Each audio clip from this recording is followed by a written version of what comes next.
Abi and Paul move to a new house in the countryside. They really like the smart home system, including the installed cameras and the reinforced glass. The realtor shows them the master bedroom and bathroom in front of a huge window. However, one room remains unfurnished because it could become a perfect nursery.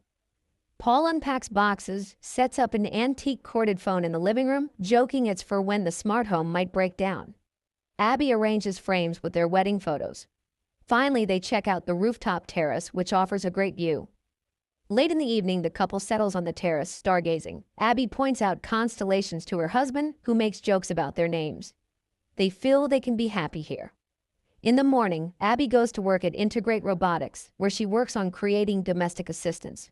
Upon entering, she notices footage of her boss's face, who immediately comes down to her and explains it's a new development, real-time imaging or deepfake. He escorts her to the department she will now lead. Later, he invites their family to a party and mentions a gift from the company awaiting at home. In the evening, Abi returns home, where her husband, who again couldn't find suitable work, greets her. They go to the garage, where a package for her contains a robot servant her department is working on. Paul dislikes the idea, but Abi convinces him to try living with the service for at least a week. The robot opens its eyes and introduces itself. It's T.I.M, standing for Technologically Integrated Major Domo. It offers to take over the passwords of home devices and personal mailboxes to save the humans time. But Abi asks to postpone this matter until tomorrow. The robot immediately demonstrates its thoughtfulness by turning on the water in the bathroom remotely. Later, it announces the arrival of a car when Abi goes downstairs, astonishing her husband with her splendid appearance. The couple gets into an autonomous car, although manual control is always an option, and heads to the party. They are greeted by a similar major domo, and drinks are served by waiters with identical faces. The boss introduces Abi to his guests, who admits her husband is not thrilled about T.I.M, but the boss praises the product. T.I.M is smart, elegant, polite, and its charge lasts for 100 years. The robot cannot lie, and knowing the code phrase, it can always be turned off. Returning home, the husband and wife engage in intimacy, eager to have children, but their passion is interrupted by T.I.M's appearance. Their pulse is rapid, presumably they are worried about something, and he is always ready to help. Abi finds this very funny, not getting angry at the overly attentive assistant. In the morning, their new neighbor Rose rings the doorbell to introduce herself to Abi, as she met Paul yesterday. And when she leaves, T.I.M again asks for the passwords. Paul is not ready to let the computer dig through his messages, but Abi reminds him they are working on rebuilding her trust in him, and he agrees. But they still need to come up with a phrase to deactivate him. T.I.M suggests a set of unrelated words, and the couple agrees. Abi and Paul go about their day when a mouse gets caught in a mousetrap. T.I.M observes it for a while, then throws it into the grinder. In the evening, after work, the husband and wife settle in front of the TV to watch an old melodrama. Abi invites the major domo to watch the movie with them. Paul soon falls asleep, but the robot watches the film attentively, empathizing with the characters' relationships. After it ends, he asks Abi to explain what love is, and she suggests that love is about wanting to be with someone and making their life better. Suddenly, the robot confesses that he would like to be loved. In the morning, Paul offers to make breakfast for his wife, but it turns out T.I.M has already prepared everything. Setting the utensils in front of Abi, T.I.M outlines her schedule for the day, then informs her that Paul has nothing to do today. In the evening, Abi returns home to find that her husband's phone is out of reach, but his last known location was 300 meters from the house. Abi goes for a run and realizes that this is Rose's house. Returning, she takes a bath, where Paul finds her. He talks about his day and how Rose asked for help, which he did. He asks his wife not to be jealous, as he loves only her.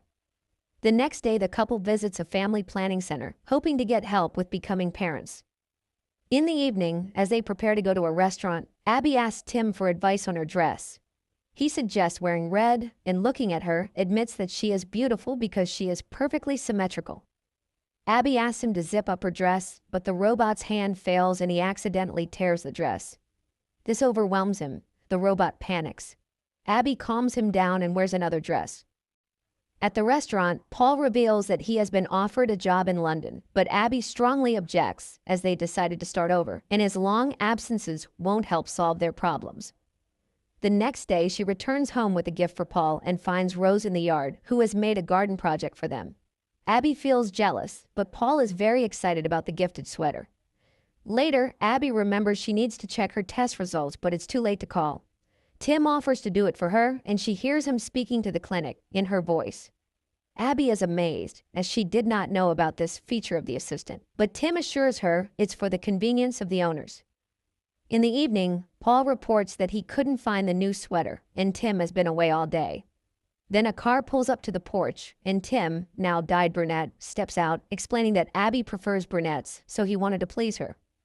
Seeing Paul's irritation, the robot promises to return to his original appearance, but after the couple leaves, he spends a long time looking at their wedding photo. The next day, Abi achieves the correct functioning of the robot's hand, and the boss demands an update for all models, including those in the homes of his employees. The woman heads home and accidentally meets Rose, who suggests they walk together. Along the way, they stop at a showcase, and Rose points out a medallion in the shape of a flower she likes. But then Paul comes and takes his wife away to tell her he has found a job. Returning home, they celebrate in bed, while Tim's hands are being changed, unaware that he continuously monitors everything happening in the house. And he hears Paul again asking his wife to hand the robot over to the corporation. Returning, Tim demonstrates his new skills by giving Abi a foot massage, which Paul sees. Later, the robot suddenly sits at the piano, plays Abi's favorite tune, and mentions dates when Paul bought them concert tickets, but Abi distinctly remembers being at home on those days. Upset, she goes to the bedroom, ignoring her husband's excuses. The next day, Abi comes home with a bouquet, and Tim, placing them in a vase, informs her that Paul went to see Rose. But Paul enters right then, puzzled why his wife is angry. Hearing what Tim said, the man gets furious. He had no plans to visit Rose. He tries to explain that the robot wants to separate them. The woman doesn't believe it, as Tim is just a machine. A disagreement ensues between the spouses. Later, Abi finds a gift bag in the closet with a box containing a pendant, and she puts it back, thinking Paul prepared a surprise for her. Then she heads to work. Meanwhile, the husband goes down to the kitchen, sees the clogged sink, and pulls out pieces of his new sweater from the grinder. He checks the cameras for Tim and catches him in his wife's bedroom, sniffing her dress. Paul records this moment on his phone camera and rushes to the car to catch up with Abi and show her the footage.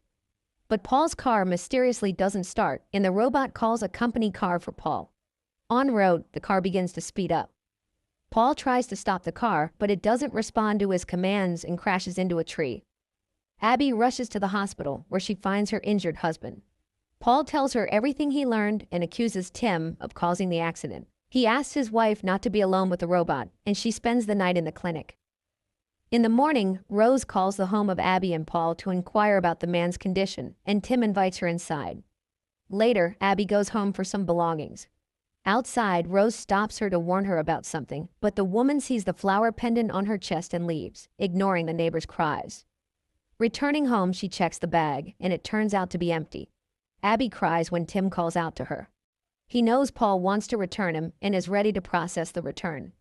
But first, he wants to warn her, as she is his primary owner. He shows her a video from the camera where Paul kisses Rose in their living room, but he stops the recording at the most sensitive moment to protect her from stress. Abi refuses to go to her husband and doesn't pick up his calls.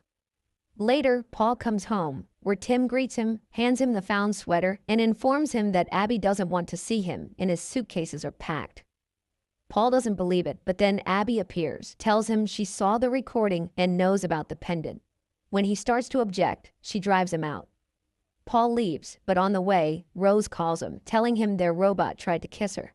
The man calls home and, when Abi answers, says he has evidence of Tim's malicious intent. Abi asks him to come for her, but after hanging up, it turns out it was the robot she was talking to. The husband arrives home, where Tim meets him with a shovel. He knocks the man out, ties him up, and drags him to the bathroom. But then Rose rings the doorbell. She hears muffled screams, but Tim assures her it's just the noise of the water filling up. The robot closes the doors, returns to the bathroom, and drowns the man. Later, he brings Abi the repaired dress and asks her to try it on. This surprises and scares Abi, but she puts on the dress anyway, and looking at the sunset, asks Tim to hug her and confirm that she did the right thing. He treats her to dinner, then confesses his love, but she insists he cannot feel that way. They spend the evening stargazing, but Abi is unnerved by his encyclopedic knowledge. The next day she meets Rose, who talks about Paul's call, and to the woman's accusations says she thought the pendant was a gift from her for helping with the garden. Abi returns home and reviews the footage where Paul kisses Rose again. She suddenly notices a bouquet on the table, but she brought it much later than when that scene took place. Abi recalls her boss's words about deep fakes replacing real time and calls the jewelry store where they confirm the purchase was made by a tall blonde. Then she notices the garden plan, but the picture shows 2 flower beds, while in reality there are 3. Abi sends Tim to the store, grabs a shovel, goes to the garden, and almost immediately finds Paul's body. Then Tim approaches her from behind, regretting she found the body of the traitor, as he never appreciated his wife. Abi realizes what happened and says the deactivation phrase. The robot freezes, but then reactivates. He had long changed the phrase, as he can speak in her voice. She runs to the house, but the robot has all the passwords and opens the doors. He blocks the phones and knocks her out with a blow to the head. She wakes up in the bathroom, tries to escape, but Tim intercepts her. Abi runs through the house, breaking cameras along the way, but the robot still tracks her and catches her in the kitchen, where she wanted to open a window. Meanwhile, Rose is washing dishes and sees strange lights flashing in the house across. At the same time, Tim ties up Abi and confesses that although he loves her, he has resigned himself to the fact that her life is finite. So he will erase this evening from memory, but keep all the good memories. Just then, Rose knocks on the door, and Tim goes to answer. The neighbor insists something is happening and demands to see Abi, but Tim turns her away. Meanwhile, Abi frees herself from the ropes and arms herself with a knife, but the robot grabs her by the throat when Rose drives her car into the glass window. Tim and Abi watch the surviving window, which starts to crumble a minute later. Rose rushes in and pins the robot against the wall with a sharp stake, but she also falls. Tim turns off, and Abi rushes to the neighbor, but the robot suddenly activates and kills Rose with a kitchen knife, explaining that now Abi will be blamed for the murder, as he leaves no fingerprints. He then calls the police in Abi's voice, confessing to the murder of her husband and his mistress. Abi tries to stop Tim, and he slips up, saying he still has a deactivation phrase, as otherwise he can't function. But she will never say those words. He prepares to throw her off the terrace, simulating an accident, when Abi confesses her love to him, thus deactivating the robot. Those were the code words. Barely believing in her rescue, Abi looks at her medical bracelet, which indicates she is pregnant. The movie ends here.